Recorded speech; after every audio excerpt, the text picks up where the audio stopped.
அல்லேலூயா. இது கடைசி காலம்னு எத்தனை பேர் நம்புறீங்க? ஆனால் என் மனைவி அதிகமாக நம்புகிறாங்க.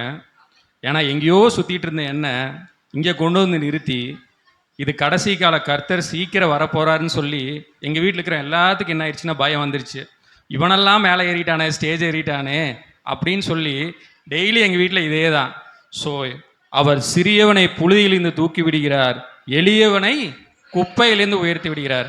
எங்கேயோ குப்பையில் இருந்தேன், ஆண்டவர் இங்கே எனக்கு கொண்டு வந்து நிறுத்தி இன்னைக்கு உங்கள் முன்னாடி பேச வச்சிருக்காரு. நான் பேச போகிற வார்த்தை இன்னைக்கு எனக்கு இது 7 வார்த்தையை பற்றி நான் இதுக்கு முன்னாடி நான் கேட்டதே கிடையாது. நான் எந்த ரெஃபரன்ஸு யூடியூப்பு எதையுமே பார்க்க கிடையாது. ஒரு நாள் இரவு ஆண்டவர்கிட்ட ஜெபம் பண்ணேன், ஆண்டவரே நான் பேசுகிறேன், ஆனால் அது நீங்கள் சொல்கிற வார்த்தை மாத்திரம்தான் இருக்கணும்.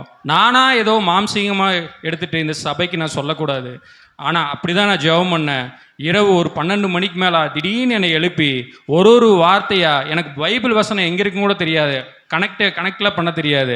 ஆனால் அவர் எனக்கு இரவு ஒரு 12 மணிலேருந்து ஒரு 3 மணி வரைக்கும் என் கூட பேசி என் மனைவியோட கேட்டேன், என்ன நைட் நேரம் என்ன உட்காந்து எழுதிட்டு இருக்கீங்கன்னு.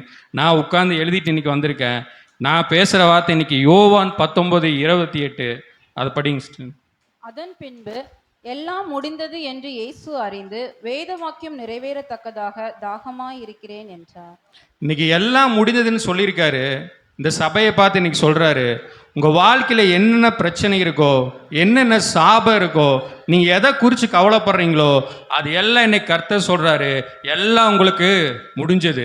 இன்னையோட உங்க வாழ்க்கையில் இருக்கிற பிரச்சனை முடிஞ்சு நீங்க ஒரு பெரிய ஒரு அக்கினி ஜுவாலை அந்த சேவூர்ல இந்த சபை ஜொலிக்க போகுது. அதற்கு முதலாவது என்ன சாட்சியா நிறுத்தின என் கோடாரி கோடி தேவனுக்கு ஸ்தோத்திரம். இதுல எல்லாம் முடிந்ததுன்னு ஃபர்ஸ்ட் நான் ஆண்டவர்கிட்ட கேட்டேன், ஏன் ஆண்டவர் எத்தனையோ வார்த்தை இருக்கு, ஆனா இந்த 7 வார்த்தையை மட்டும் பர்டிகுலரா ஏன் இந்த நாளில் சொல்றாங்க எனக்கு சொல்லி கொடுங்க அப்படின்னு. உதாரணம் அவர் சொல்லி கொடுத்தாரு. ஒரு செல்வந்த இருக்கான், அவனுக்கு ஒரு 10-15 பிள்ளை இருக்காங்க. அவர் உயிரோடு இருக்கும்போது அவர்கிட்ட சொல்லிகிட்டே இருக்காரு, இந்த சொத்து உனக்குடா, இந்த இது உனக்குடா, இந்த இது உனக்குடான்னு சொல்லிட்டு இருக்கும்போது ஒரு நாள் அந்த செல்வந்தர் வந்து இறக்கிற தருவாய் வருது. ஆனால் அந்த சொல்லிட்டு இருந்த வார்த்தை அவர் இறக்கிற தருவாயில் அந்த உயிலை எழுதுறாரு. அந்த உயிலை எழுதும்போது ஒரு வார்த்தை என்ன ஆகுதுன்னா, அந்த அவங்களுக்கு தான் உண்மையான மகன் இந்த உலகத்துக்கு அவர் சொந்தம் கொண்டாடின மாதிரி இந்த 7 வார்த்தை நம்மளுக்கு கொடுத்துட்டு போகும்போது, நீ என் மகன் தன்னோட பிதாட்ட சொல்லி நம்மளுக்கு தன்னுடைய பிள்ளையா சிலுவையில் நம்மளை மாற்றிய தேவனுக்கு ஒரு அல்லேலூயா நாங்கள் சொல்லுங்க, கண்டிப்பா சொல்லியா அல்லேலூயா. இப்போ எல்லாம் முடிந்தது. இதில் எல்லாம் என்னன்னு நான் ஆண்டவர்கிட்ட கேட்டேன். அதுக்கு அவர் சொல்லி கொடுத்தது ஆதியாகமம் 1:21 படிங்க. தேவன் மகா மச்சங்களையும் ஜலத்தில் தங்கள் தங்கள் ஜாதியின்படியே திரளாய் சனிப்பிக்கப்பட்ட சகலவித நீர்வாழும் ஜந்துக்களையும் சிறகுள்ள ஜாதி ஜாதியான சகலவித பட்சிகளையும் சிருஷ்டித்தார். தேவன் அது நல்லது என்று கண்டார். இப்போ எல்லாத்தையும் உருவாக்கிட்டாரு ஆண்டவர். ஆனா இந்த எல்லாத்தையும் உருவாக்குனதுல ஏதோ ஒரு காரணத்துல ஒரு பிரச்சனை வருது. நல்லா தான் படைச்சாரு, ஆனா ஒரு பிரச்சனை வருது. அந்த பிரச்சனை எங்க வந்துச்சுன்னா ஆதியாகமம் 2:27 படிங்க. 2:17. ஆனாலும் நன்மை தீமை அறியத்தக்க விருட்சத்தின் கனியை புசிக்க வேண்டாம், அதை நீ புசிக்கும் நாளில் சாகவே சாவாய் என்று கட்டளையிட்டார். அதுக்கப்புறம் ஆதியாகமம் 3:4 படிங்க. அப்பொழுது சர்ப்பம் ஸ்திரீயை நோக்கி, நீங்கள் சாகவே சாவதில்லை. இதுல வந்து பாத்தீங்கன்னா கர்த்தர் சொல்றாரு, இந்த கனியை நீங்க புசிச்சீங்கன்னா நீங்க என்ன ஆவீங்க, சாகவே சாவைன்னு சொல்றாரு. ஆனா பிசாசு நம்ம கிட்ட தந்திரமா என்ன சொல்றான், நீ சாக மாட்ட, உயிரோட தான் இருப்பேன்னு சொல்லுது பிசாசு. தந்திரமா அந்த இடத்துல பிசாசு அவங்க கிட்ட சொல்லுது. அப்ப என்ன ஆகுதுன்னா, அந்த அந்த கனி எடுத்து சாப்பிடும்போது நம்மளோட ஆவிக்குரிய கண்கள் மூடப்பட்டு நம்மளுடைய இந்த மாம்சத்துக்குரிய கண்கள் திறக்கிறங்காட்டி முதலாவது பிரச்சனை நம்மளோட ஆவிக்குரிய கண்கள் அங்கே என்ன ஆகுது, மூடப்படுது. அதனால் அந்த பிரச்சனை என்ன ஆகுது, அங்கேருந்து ஸ்டார்ட் ஆகுது. அப்போ இந்த பிரச்சனையை பிதாவானவர் சரி பண்ணணும்னு நினைக்கிறாரு. இப்போ மண்ணிலேருந்து தான் இந்த மனுஷன் வந்திருக்கான். இந்த மண்ணான மனுஷன் இந்த பிரச்சனை என்ன பண்ண முடியாது, சரி செய்ய முடியாது. அதுக்கு வேதத்துல வசனம் இருக்கு. ஆதியாகமம் 3:23-24. அவன் எடுக்கப்பட்ட மண்ணை பண்படுத்த தேவனாகிய கர்த்தர் அவனை ஏதேன் தோட்டத்திலிருந்து அனுப்பிவிட்டார். அவர் மனுஷனை துரத்திவிட்டு ஜீவ விருட்சத்துக்கு போகும் வழியை காவல் செய்ய ஏதேன் தோட்டத்துக்கு கிழக்கே இருக்க கேருபீன்களையும் வீசிக்கொண்டிருக்கிற சுடரொளி பட்டயத்தையும் வைத்தார். இந்த மண்ணான சரீரத்தை, இந்த மண்ணிலிருந்து வந்த சரீரத்தினால வந்த பாவத்தை சரி செய்ய இந்த மனுஷனால முடியாதுன்னு சொல்லி என்னானாரு, தன்னோட ஒரே குமாரனாகிய இயேசு கிறிஸ்துவை இந்த உலகத்துக்கு அனுப்பி இந்த மண்ணை சரி பண்றதுக்காக தன் சொந்த குமாரனையே நமக்காக கொடுத்தாரு அப்படின்னு ஆண்டவர் எனக்கு வெளிப்படுத்தினாரு. அடுத்து இப்போ இதை எப்படி முடிச்சாருன்னு கொஞ்சம் எல்லாம் பார்க்கலாம். இப்போ இந்த இந்த கனியை, விருட்சத்தின் கனியை புசித்ததால் என்ன ஆச்சுன்னா, இந்த ஆவிக்குரிய கண்கள் எல்லாத்துக்கும் என்ன ஆயிடுச்சு, மூடிடுச்சு. அப்போ எப்படி ஒரு மரத்துல தான் என்ன ஆச்சு, அந்த பாவம் உருவாச்சு. எந்த மரத்தினால ஒரு பாவம் உருவாச்சோ அதே மரத்தை வச்சு தான் ஆண்டவர் என்ன பண்ணாரு, இந்த பாவத்தை உலகத்துல ஜெயித்தாரு. சிலுவையில ஆண்டவர் என்ன, இந்த மரத்துல அந்த பழம் எப்படி இருந்தது, தொங்கிட்டு இருந்தது. அதே மாதிரி இயேசு கிறிஸ்து இந்த சிலுவையில் என்ன ஆனாரு, தொங்கிட்டு இருந்தாரு. தொங்கும் அந்த பாவத்தை சுமக்க வந்த இந்த மரணத்தின் கனியா இருந்த இயேசு பார்க்கறக்கு எப்படி இருந்தாருன்னா, அழகா இருந்தாரா சிலுவையில? எப்படி இருந்தாரு? ஆனா அந்த பழம் அழகா இருந்துச்சு. ஆனா அந்த அழகான பழத்தை சாப்பிட்டு என்னாச்சு? ஆனா இந்த அகோரமா இருக்கிற இந்த பழத்தை சாப்பிடும்போது நம்ம என்ன ஆகும்? ரட்சிப்புங்கிற அந்த இதை நம்ம பெற்றுக்கொள்ளுவோம். அதே மாதிரி ஆண்டவர் சில காரியங்களை வெளிப்படுத்தினாரு. இப்போ நான்லாம் படிக்கும்போது பார்த்தேன், அவர் வேதத்தின்படி சொல்கிறாங்க, வரலாற்று அறிஞர்கள சொல்கிறாங்க. நீங்கள் பார்த்துருப்பீங்க, இந்த ஆர்சி சர்ச்லாம் பார்த்தீங்கன்னா ஏசு அப்படியே சிலுவையில் தொங்கிட்டு இருப்பார். ஒரே ஒரு சின்ன ஒரு ட்ரெஸ் தான் அவர் போட்டிருப்பாங்க. உண்மையை சொன்னால் அந்த ட்ரெஸ்ஸு கூட அவர் கிடையாது. நிர்வாணமாக சிலுவையில் அவர் தொங்குனார். அவர் நம்மளை நிர்வாணத்தை மூட அவர் நமக்காக சிலுவையில் நிர்வாணத்தை வந்தார். ஆதியாகமம் 3:10 படிங்க.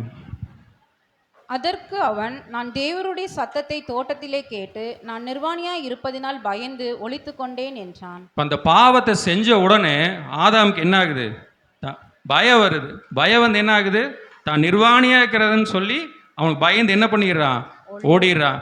ஆனால் எந்த பாவத்தையும் செய்யாத இந்த இயேசு கிறிஸ்துக்கு எந்த பயம் இல்லாமல் நமக்காக சிலுவையில் ஒரு நிர்வாண கோலமாக தொங்குறாரு. ஸோ அதே அந்த அந்த பயத்தை இயேசு கிறிஸ்து சிலுவையில் நமக்காக ஜெயிக்கிறாரு. அடுத்தது பார்த்தீங்கன்னா, இந்த ஆவிக்குரிய கண்கள் சிலுவையில் இயேசு எப்படி திறக்கிறாருன்னு அந்த நேரத்திலே அவர் பண்ணுறாரு. சிலுவைக்கு அருகில் பார்த்தீங்கன்னா ஒரு 2 கள்ளம் இருக்கான். ஒரு கள்ளன் தப்பிச்சிட்றான். என்னாச்சுன்னா, அந்த கல்லனுடைய ஆவிக்குரிய கண்கள் திறக்கப்பட்டு பக்கத்தில் இருந்த அந்த பழத்தை என்ன பண்ணுறான், ருசிச்சு பார்க்குறான். ருசிச்சு பார்க்கும்போது என்ன ஆகுது, அந்த முதலாவது அவன் எங்கே போகிறான், ஃபஸ்ட் ஆளா பரதேசிக்கு போகிறான். அதாவது பிதாவானவர் அந்த ஜீவ விருட்சத்துக்கு போகிற வழியில் தான் ஏதேன் தோட்டத்தை வச்சுருந்தாரு. அந்த ஏதேன் தோட்டத்தை அடைச்சிட்டாரு பாவம் பண்ணங்காட்டி. இந்த இயேசு கிறிஸ்து அந்த ஏதேன் தோட்டத்தை அந்த கல்லனுக்கு காமிச்சு, நீ ஏதேன் தோட்டத்தில் இரு, உனக்கு ஒரு நாள் ஜீவ விருட்சம் வரும்னு சொல்லி அவனுக்கு வெளிப்படுத்தி, இன்னைக்கு நம்மளுக்கு அந்த ஏதேன் தோட்டத்துக்கு போகிற வழியில் நம்மளை நிறுத்தி ஜீவ விருட்சத்துக்கு போகிற வழியை கர்த்தர் இந்த இயேசு சிலுவையில் நமக்காக காண்பிச்சிருக்காரு. அல்லேலூயா.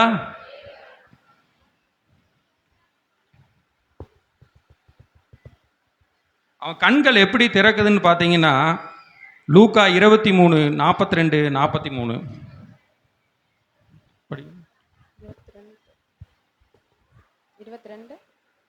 லூக்கா 23:42-43. இயேசுவை நோக்கி, ஆண்டவரே, நீர் உம்முடைய ராஜ்யத்தில் வரும்போது அடியேனை நினைத்தருளும் என்றான். இயேசு அவனை நோக்கி, இன்றைக்கு நீ என்னுடனே கூட பரதீசில் இருப்பாய் என்று மெய்யாகவே உனக்கு சொல்லுகிறேன் என்றார். ஆமென். இப்போ நம்ம சிலுவையில் அரைஞ்சிருந்தா நம்ம அந்த நேரத்தில் என்ன பண்ணியிருப்போம், ஆண்டவர்கிட்ட என்ன கேட்டிருப்போம், ஆண்டவர் எனக்கு பரலோகம் கொடுங்கன்னா கேட்டிருப்போம். கொஞ்சம் இறக்கி விடுங்க ஏசப்பா, ரொம்ப வலி தாங்க முடியல, கொஞ்சம் இறக்கி விட்டிங்கன்னா நான் அப்படியே போய் என்ன பண்ணிடுவேன், இந்த உலகத்துக்கு வாழ்க்கையில் அப்படியே கொஞ்சம் வாழ்ந்துட்டு கொஞ்சம் என்ஜாய் பண்ணிட்டு ஜாலியாக எனக்கு பின்னாடி நீங்கள் எப்போ 2000 வருஷம் கழிச்சு வருவீங்களே அப்போ நான் வரேன்னு சொல்லியிருப்பேன். ஆனால் அங்கே அவன் அதை கேட்கல. அவன் இந்த உலக வாழ்க்கையை வெறுத்துட்டு, இந்த உலக வாழ்க்கையை வெறுத்தவன் அந்த ஜீவ விருட்சத்துக்கு போகிற வழியை கேட்குறான். ஆண்டவர் அவருக்கு என்ன பண்ணுறார், நீ என்னோடு கூட இன்று பரதேசியில் இருப்பான்னு சொல்லி அந்த கல்லனுக்கு முதலாவது இந்த ஜீவ விருட்சத்துக்கு போகிற வழியை இயேசு கிறிஸ்து இந்த பூமிக்கு வந்த வேலையை முடிச்சுட்டு எல்லாம் முடிந்தது என்று அவர் சொல்கிறாரு. இந்த சபைக்கு சொல்கிறாரு கர்த்தர், இப்போ இன்னைக்கு நீங்கள் எவ்வளவோ பிரச்சனையோடு நீங்கள் வந்திருக்கலாம். ஆனால் இது சாதாரண ஒரு இது இல்லை. நம்ம ஒருத்தர் இறந்தோம்னா நம்ம 1 வருஷம், எங்கள் அம்மாலாம் இறந்து ஒரு 8 வருஷம் ஆச்சு.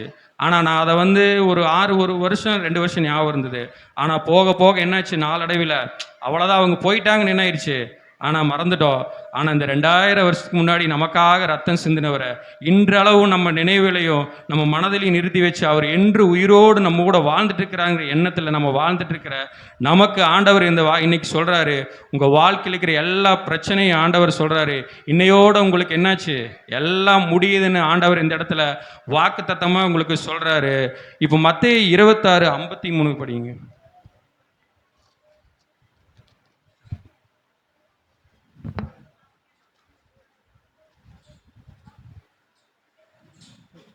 பேதுரு தூரத்திலே அவருக்கு பின் சென்று பிரதான ஆசாரியனுடைய அரண்மனை வரைக்கும் வந்து உள்ளே பிரவேசித்து முடிவை பார்க்கும்படி சேவகரோடே உட்கார்ந்தான்.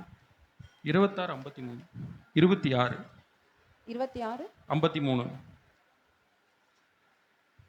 நான் இப்பொழுது என் பிதாவை வேண்டிக் கொண்டால் அவர் 12 லேகியோனுக்கு அதிகமான தூதரை என்னிடத்தில் அனுப்ப மாட்டாரோ என்று நினைக்கிறாயா?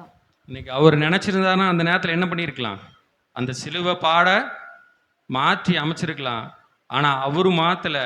ஆனால் நம்ம இன்னைக்கு ஜெபம் பண்ணும்போது இன்னைக்கு ஆண்டவர் கண்டிப்பாக எல்லாத்துக்கும் என்ன பண்ணுவார்னா, நீங்கள் கூப்பிடும்போது எவ்வளவோ தூதர்கள் உங்களுக்காக இந்த இடத்துல இறங்கி வந்து கண்டிப்பாக செய்வாங்க. அவர் ஏசப்பா நினச்சாரு, நான் தூதர்களை கூப்பிட வேண்டாம், எனக்கு வர பின்னாடி வர என் பிள்ளைகள் எனக்கு பதிலாக அவங்க கூப்பிடட்டும், நான் அவங்களுக்கு அந்த சுதந்திரத்தை விட்டுட்டு போயிருக்கேன்னு சொல்லி ஆண்டவர் சொல்லியிருக்காரு. இதுதான் எல்லாத்தையும் இப்போ நான் சொன்னது எல்லாமே இந்த பிரச்சனையோட வேற மாத்திரம்தான் ஆண்டவர் எனக்கு வெளிப்படுத்தினாரு. எதனால் சிலுவையில் மரிச்சாரு, உயிர்த்தாரு, எதுக்கு, இதோட வேறாட பிரச்சனை தான் இது. ஆதியில் இந்த பாவத்தை தான் எனக்கு காமிச்சாரு. இப்போ ஆண்டவர் சொல்றாரு, அடிக்கடி பாஸ்டர் சொல்லுவாரு, 3 ஏக்கர் நிலம் 5000 ஆத்மாக்கள் வேணும்னு சொல்லுவாரு. இன்னைக்கு அதுக்கு ஒரு நாள் வரும், ஒரு நாள் கண்டிப்பா பாஸ்டர் எல்லாம் சொல்லுவாரு, அந்த 3 ஏக்கர் ரெஜிஸ்ட்ரேஷன் எல்லாம் முடிந்ததுன்னு ஒரு நாள் சொல்லுவாரு. அந்த நாள் கூடி விரைவில் வரும். நான் நம்புறேன், விசுவாசிக்கிறேன். உங்களுக்காக ஒரே ஒரு பாட்டு மட்டும் நான் பாடிக்கிறேன். முடிந்தது, எல்லாம் முடிந்தது, என் இயேசு சிலுவையில் சொன்னார், எல்லாம் முடிந்தது. முடிந்தது, எல்லாம் முடிந்தது, என் பாவம் சாபம் தரித்திரம் எல்லாம் முடிந்தது.